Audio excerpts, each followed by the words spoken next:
like a tree. Smoke so much weed you wouldn't believe. And I get more ass than a toilet seat. 3 to the 1 from the 1. Not at all. Okay, you're not satisfied. Now, I agree it's a problem. 80% of whites kill whites, correct? I won't dispute that figure. Okay, actually, it's 83%. Now, is white-on-white violence a problem in America that we should also have a robust discussion about? Violence in America, I'm sorry, Mr. Chair, Congressman, violence in America in general is problematic. But if you look at the rates, that's where it starts coming a little more into balance in terms of the data I've seen, and I've looked at a lot of it. The white-on-white crime does happen, 80% figure you put out there, but when you look at the rates of it, these two are not even close. Right, the rates are roughly equivalent in terms of the context of people who live next to each other, and because of housing segregation patterns or just where people tend to live in America, ethnic violence tends to occur, racial violence within the same group. And so elevating it beyond that fact, I think, is irresponsible. We all want to deal with the black-on-black violence problem. Now, it was mentioned that there's a cooperation issue in the black-on-black violence context. I don't think I've heard the phrase mentioned, blue wall of silence, here. So if we're going to have a conversation about cooperation when someone crosses the line, seems to me to make sense that we also have to deal with what may be another elephant in the room, to use your term, Sheriff Clark, the blue wall of silence, that the overwhelming majority of officers are good officers. But what often occurs is that when an officer crosses the line, the ethic is not to cooperate or participate or speak on what a bad apple officer has done. Professor Ramirez, would you agree that that's perhaps something that we should also be focused on? I think it's a serious problem both at the federal and state level. And as I said earlier, in my own experience in trying to prosecute police officers, I had problems.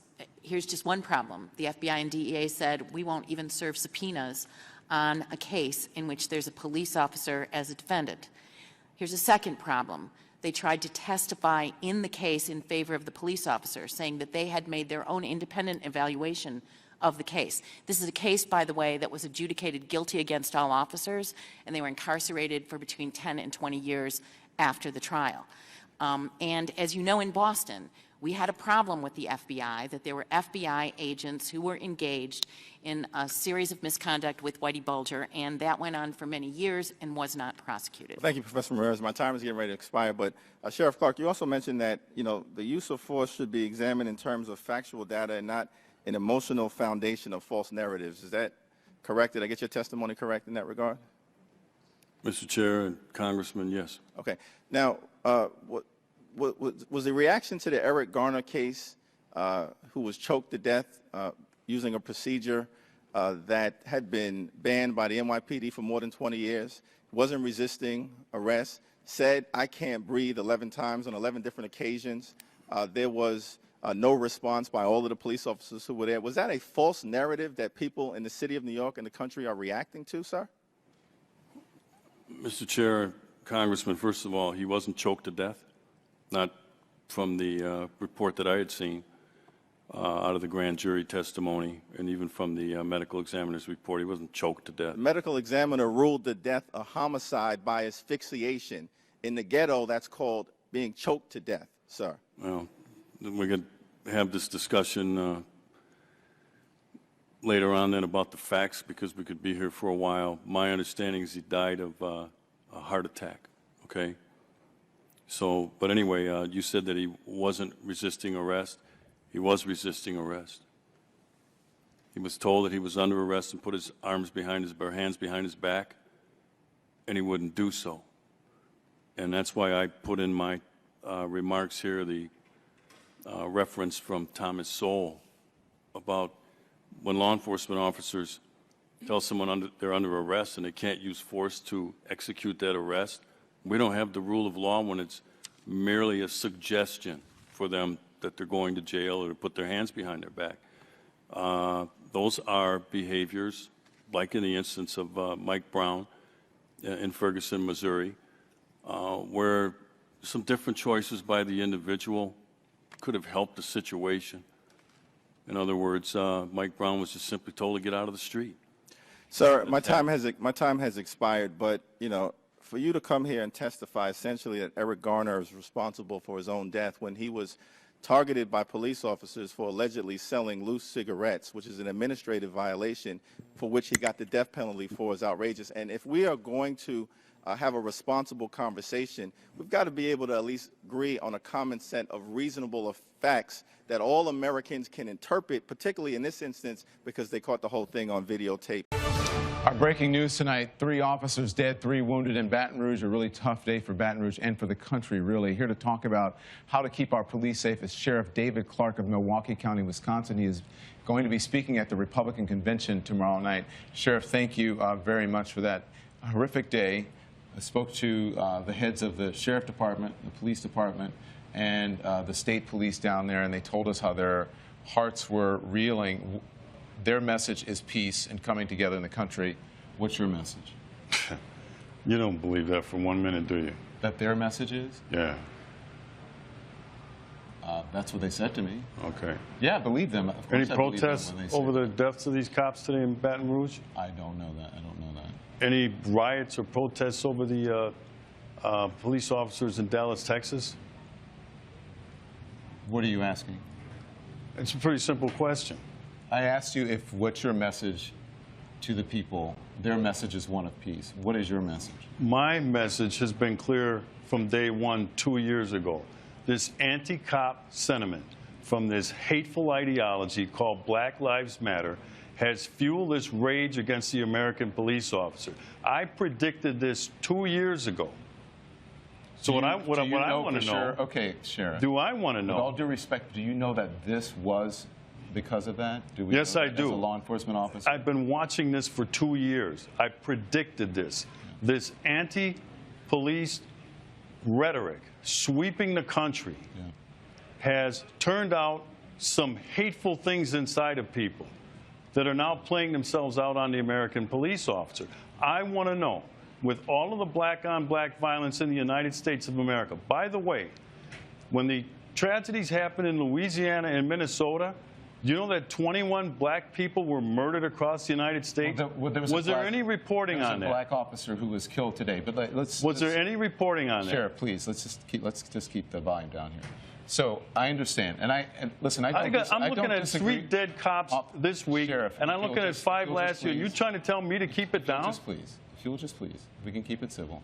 So, because the message to people at home, I'm sure you want, is one of civility. I wish, Don, I wish you had that message of civility have a conversation toward this hateful ideology, these purveyors of hate. You don't know what my message is. That's what I want to say to you is, these people preach vile and virtue in the name of hate. We're going to go to break, and we'll be right back.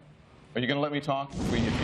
Back now live with Sheriff David Clark of Milwaukee County, Wisconsin, and we're here live in Cleveland. You're set to speak tomorrow night, and again, all I want to do is have a conversation. I can't have a conversation with you if we're both talking at the same time. What it sounds like to me is that you're accusing me of violence and supporting something, a narrative that I'm not necessarily in support of. And if that's what you're accusing me of violence, then you can leave. That's not true. I don't support violence of any type against police officers, against anyone. So if you're accusing me of that, then you're welcome to leave. But if you want to have a conversation, I am more than willing to welcome a conversation with you. I don't disagree with you about there's a narrative across the country that could be harming police officers. But we don't know right now, as someone who's in law enforcement, if that was the actual cause of it. Go ahead. Let me ask you this. Do we know that generally the American law enforcement officers are racist? Do we know this? Go on. I ask a question. Do I know American general law enforcement are racist? Yeah. I don't think anyone is accusing. If you're insinuating that people are accusing or saying that law enforcement across this country as a whole are racist, then your assumption is wrong. First of all, this whole anti-police rhetoric is based on a lie. There is no data, and you know this. There is no data, there is no research that proves any of that nonsense. None. You'd have to be more specific about what data and what nonsense you're talking about. That law enforcement officers treat black males different than white males in policing in these urban centers? There is data that supports There is not data.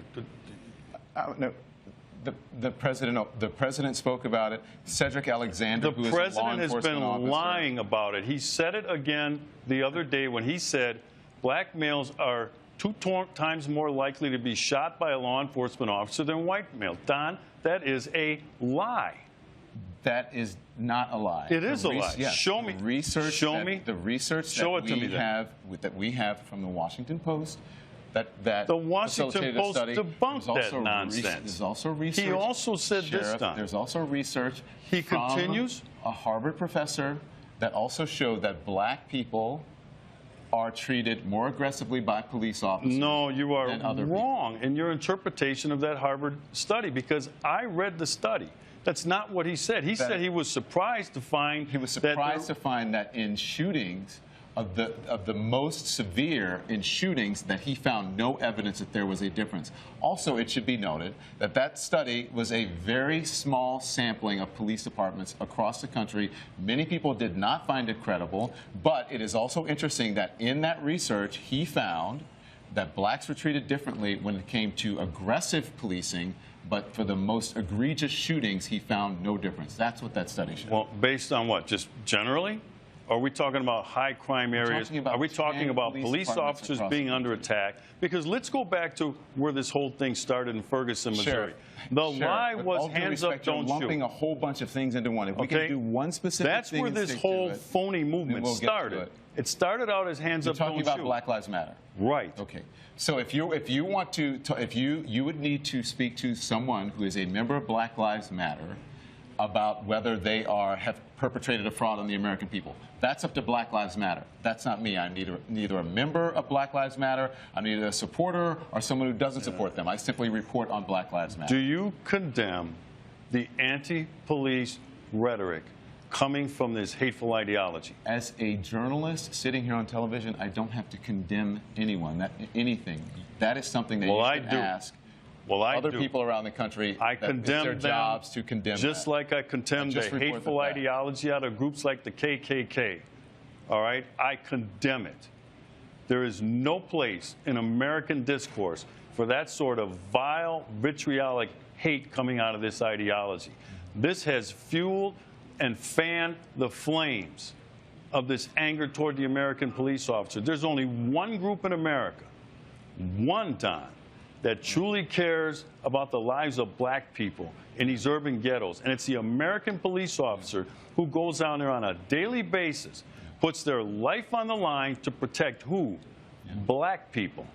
So when you say we just want to have a conversation, let's have a conversation about the black-on-black crime, which kills more black males, which is more of a threat to any black male in the United States than a law enforcement officer. Sheriff, yes, that's a different conversation.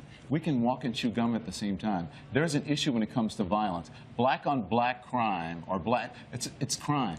White people kill white people, tend to kill white people. Black people tend to kill black people. Not in the numbers. That's fine, but that's a different conversation. I don't care who white people are killing. That is a different conversation than police brutality, and we're not having that conversation right now. And again, I want to be very clear with you. I condemn all violence of any type, just for the record. Was the situation between Mike Brown and Darren Wilson, was that police brutality?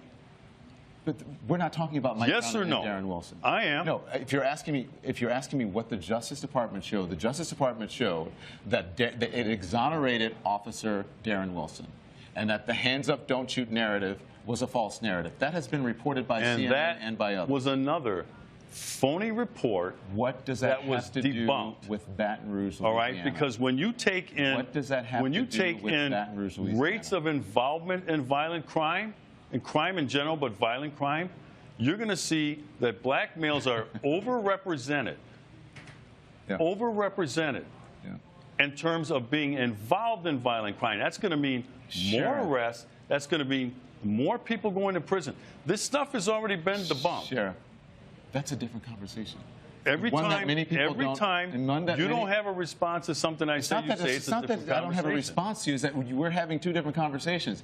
I'm talking about I'm asking the questions here. You're answering the questions by asking questions about some other subject that we're not discussing. We're talking about not a this conversation. hateful ideology called Black Lives Matter. You said you're not a member. You can't be a member. It's not an organization. That's no structure. That's what you're talking about. Listen, ideology, and it is a hateful ideology. I understand it's a very stressful time for you. These individuals. And Sheriff, we appreciate you coming on. They preach vile and vitriol in the name of virtue. Thank you, Sheriff. We appreciate it. We understand it's a very tough time for you. We'll be right back.